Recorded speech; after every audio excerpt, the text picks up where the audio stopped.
If you can't tell by two things, one, there's not math on the board. So this is not a math video like we've normally been doing. This is a foreign language video.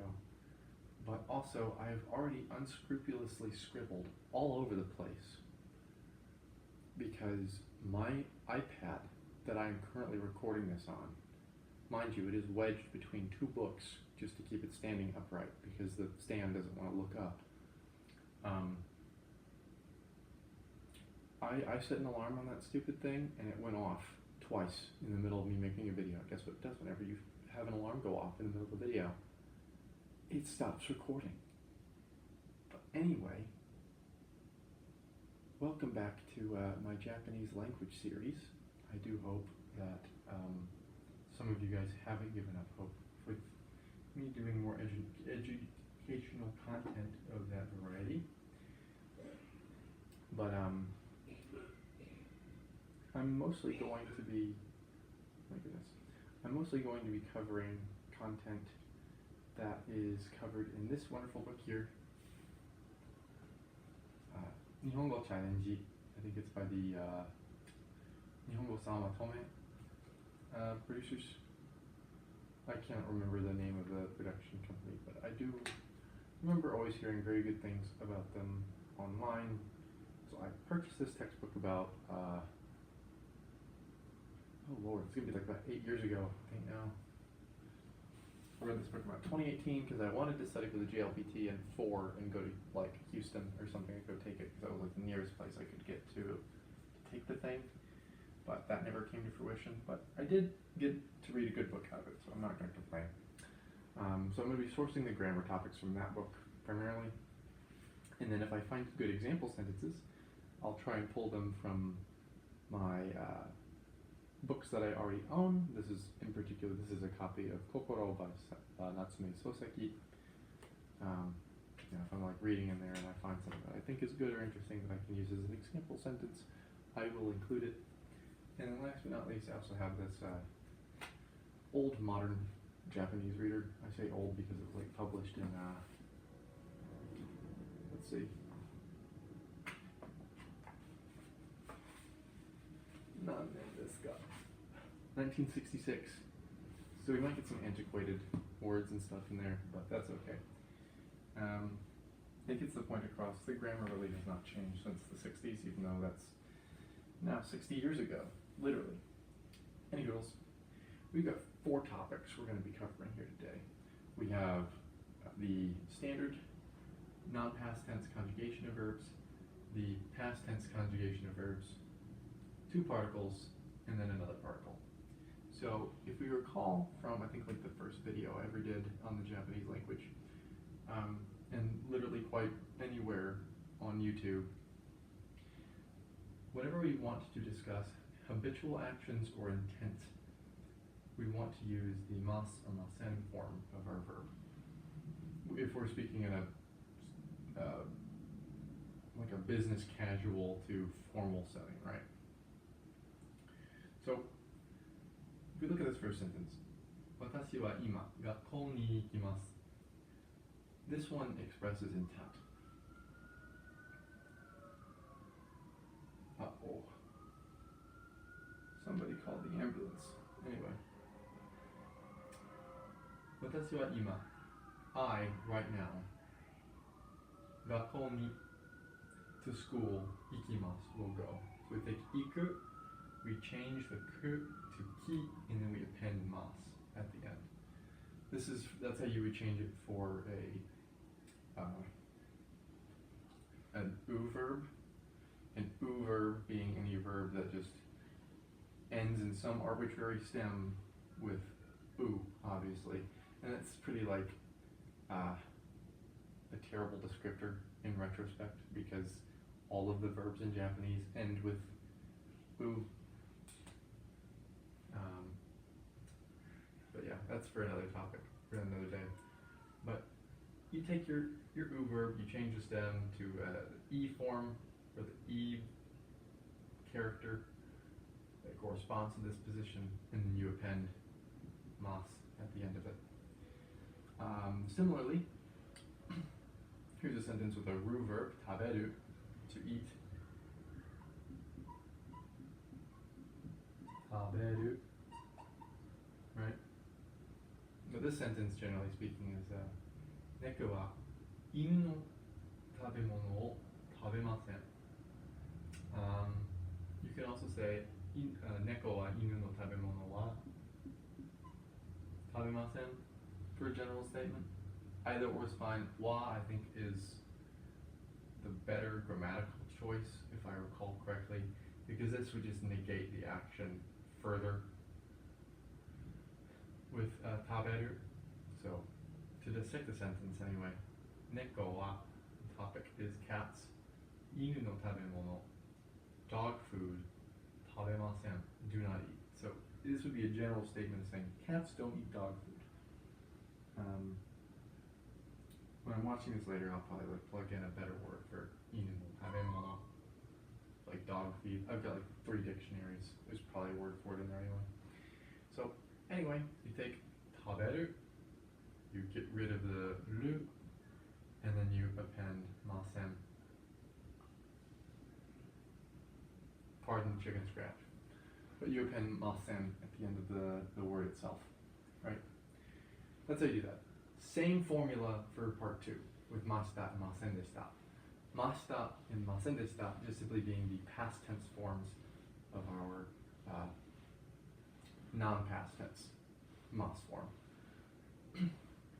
So, for an example sentence, Kim-kun, 何をしましたか? 今日は何をしましたか? Kim, what did you do today? And I added ka here, because it's a question, so whenever it's a question, you need to add some sort of indication, either with a particle or an inflection, to indicate that what you're saying is in fact a question. But anyway, shimashita is the past tense of suru. So suru would either become shimasu, oh my heavens, or shimashita in the positive form, and then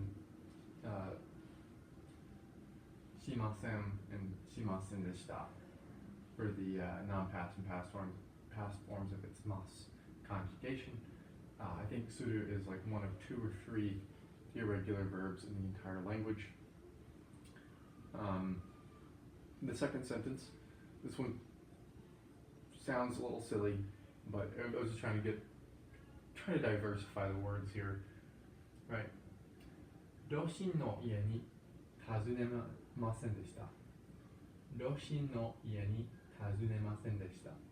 I did not visit my parents' house. So, tazuneru is a ru verb, so we take this part here, we mix ru, and then we just append masen or masen deshita to indicate that you didn't do it, and then when you didn't do it. Did you do it not in the past, or did you do it in the past? Because if you said tazunemasen, it might indicate like I'm not going to visit them, or I just don't visit them generally speaking, right? And that's usually discernible by context. Anyway, that's our verbs. Now we're going to move on to our particles. Our first set of particles are made and kara.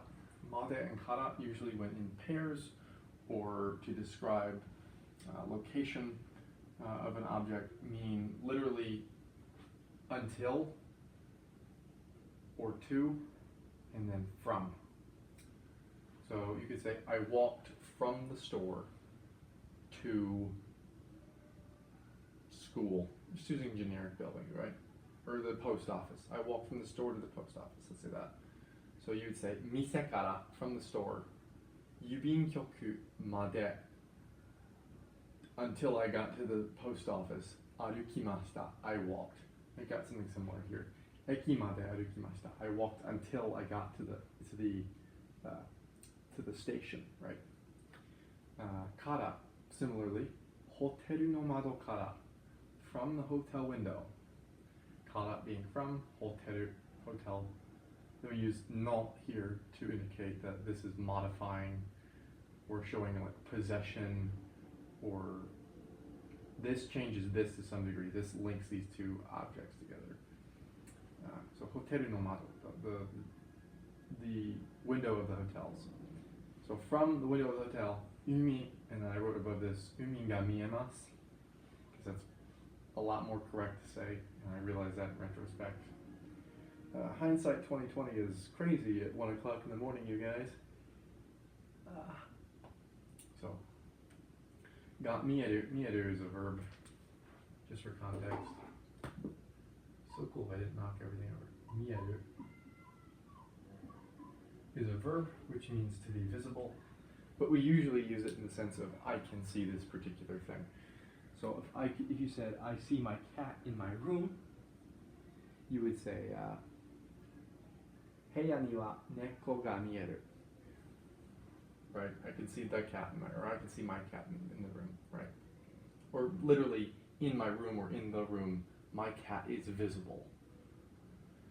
Weird verb, but that's just what gets used. I just didn't want to throw people off who are kind of new, because you wouldn't think oh, although this means I see the sea.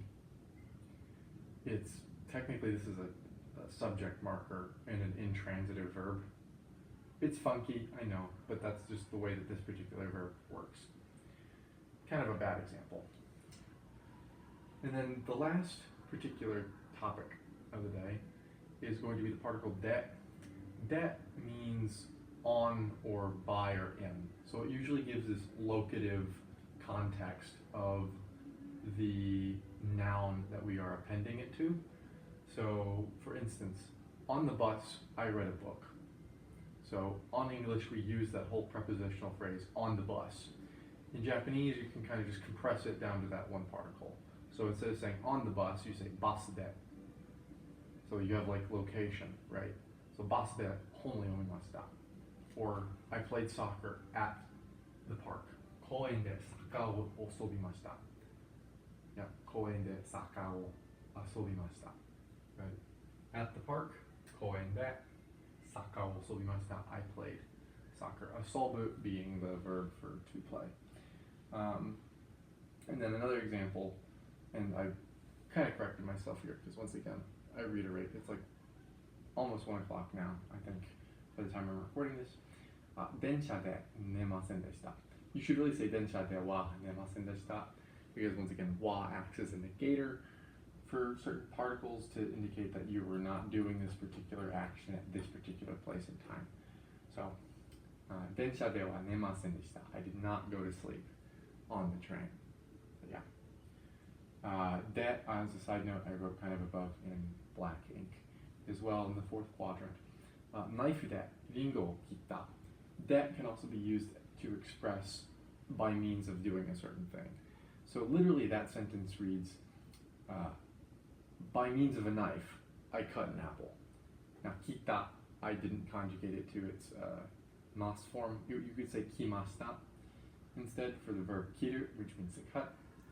So if you wanted to use the masen form of kiru, if you said I did cut the apple with a knife, it would be naifu de ringo kimashita. I didn't cut it. Naifu de wa ringo kita. That would be more I didn't cut it with the knife, or you could say you just didn't cut it, period, would be ringo, naifu de ringo wa kimasen deshita. So, once again, where you put the particle matters. If you said dewa in that sense, then it would be I cut the apple but with something else. But if you negated ringo but with ringo wa in that sentence, and then said ringo wa kimasen deshita, then you said oh, I didn't cut the apple at all. So that's the subtle difference there. Anyway, once again, masen, mashita, masen deshita indicate intent, habit, or just concrete past tense in some sort of formal verbiage. Made and kara indicate going to and fro from places, or being able to do things from a spot, or going towards a certain spot when used in isolation. And then that can mean a location, an action is transpiring in a particular location, or by means of doing or using some particular object, some other action is done. But yeah. This video is not sponsored by the Samsung Galaxy. Anyway.